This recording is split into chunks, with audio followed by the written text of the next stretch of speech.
Hello guys, in this video I'm going to show you how to edit a section's name in the Asana app. But before that, don't forget to subscribe and leave a comment down below, because at 10,000 subscribers I'm going to show you my whole YouTube revenue statistics and growth strategy. So without further ado, let's just jump right into it. First we have to open up the Asana app. And here it opens up in the home menu where we have our projects, portfolios and goals. From here, you just have to go into a project. Let's say it's test 1. Then after we have created a section, which we have named very creatively section 1, on the right of it we find 3 dots.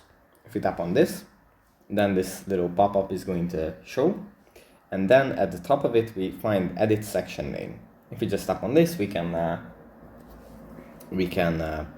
edit the name of the section and rename it to creative name 1, and we can just tap on done and it's going to be changed. So that's pretty much it for this video. Hope it was helpful for you guys, and I'll see you in the next one.